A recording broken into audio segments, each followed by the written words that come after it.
Agosto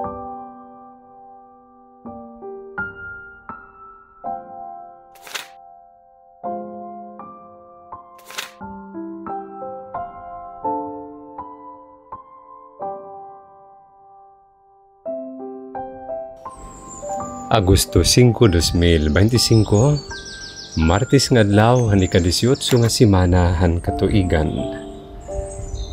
Pagbasa ti kangan Santos nga Ebanghelyo sumalakan Mateo kapitulo 14, bersikulo 22 nga datubtob 36. Niyan ginpasakay hinsakayan ni Jesus an mga tinun-an ngan ginpauna niya ngadto tabukan lanaw, samtang ginpalakat niya an mga tao. Kauman niya palakta ang mga tao, sinagkayan bukid nga usalahiya, base hiya magampo. Han pagkagabi na, nag-usaan la didto Jesus. Hiningatak na, nakadtunaan sa kayan halawod, gindadas maganhan mga balod, kay sungsung adto han hangin. Hamang alas 3 ngadto alas 6 nahan kaagahon. Kinadto haira hi Jesus nga naglalakat habaw-baw han tubig. Han pagkakitaan mga tinun-an haiya nga naglalakati habaw-baw han tubig, duro an ira kahadlok. Iiniin morto nagsiring hira, ngan ginuli at hira tungudin kahadlok. Nagyakandayon Jesus sa ira, ayaw kamo kahadlok, ako gad ini.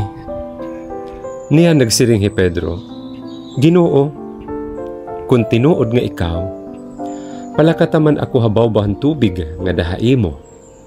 Pakadi, binaton Jesus. Sanglit hinaw si Pedro sa kayan nga nagtikangin paglakat habaw-bahan tubig ngadto kan Jesus. Kundihan pakasabot niya nga makusog ang hangin, nahadlok hiya nga nagtikang hiyahin paglunod. Tabangi ako Ginoo, ginuli at hiya. Kinaptan, ngan pinutong hiya dayon ni Jesus ngan sidngon, pagkaguti ay han imo pagtuo. Kay ano nga nagruhaduha ka? Sinakahirahan sa kayan ngan hinugpoy an hangin. Nagsingba ka ni Jesus an mga tinun-an nga nakadahan sa kayan nga nagsiringhira. Matuod gud nga ikaw amo an anak han Dios. Tinabukirahan lanaw ngan inabot han Genesaret diin kinilala ka ni Jesus an mga tao. Sanglit igin pakuha nira ang mga magsakit dito ito nga katunaan ngan gindara nira ngadto kan Jesus. Nakimaluoy ra iya nga tugutan niya ang mga magsakitin pagkapot bisa naman lahan sidsida niya bado ngan nagkauupay ang nga tanan nga nakakapot. An Ebanghelyo han Ginoo. Ayaw kahadlok, ako gad ini. Maupay nga takna haiyo mga kabugtuan. Kumusta ka mo? Kumusta ka? May damo ba yan na ginaagian nga bagyo ha kinabuhi? Problema ha pamilya? Sakit halawas? Pakabuhi? Eskwela?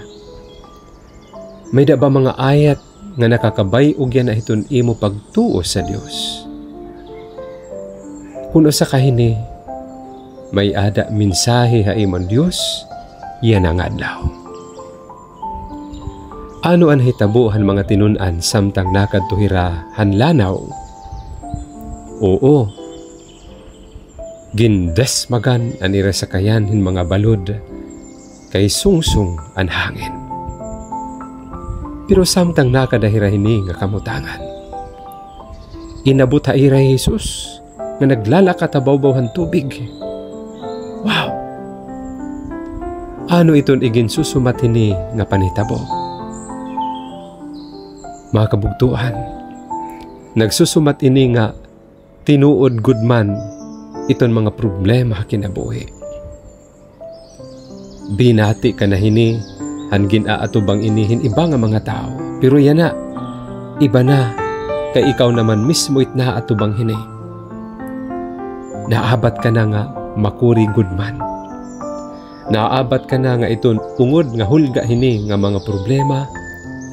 Amo iton imo kahibang, nga niton kahibang iton imo mga hinigugma. Tungod hini, naabat kan sobra nga kabaraka.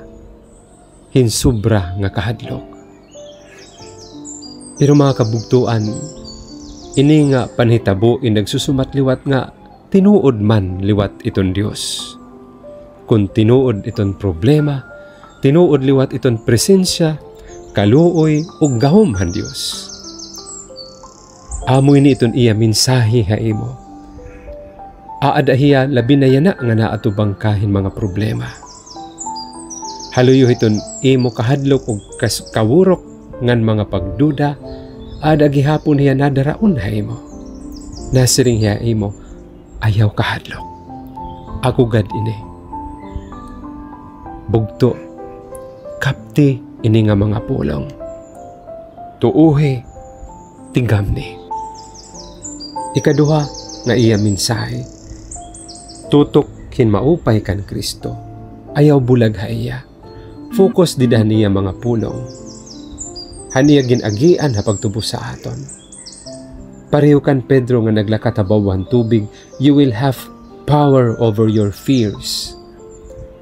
Pero ayaw pagsubad, hinpagkuha mo focus kan Jesus, kay malunod ka.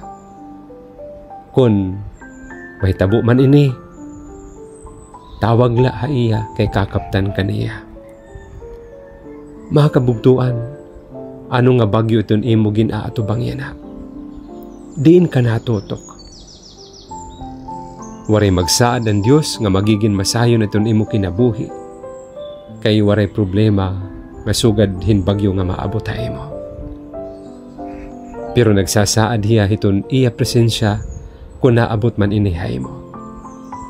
Salit ayaw kawadihin paglaom. Do not give up. Ayaw padarit imo kahadlok. Pakusga it imo pagtuo. Amen? Amen.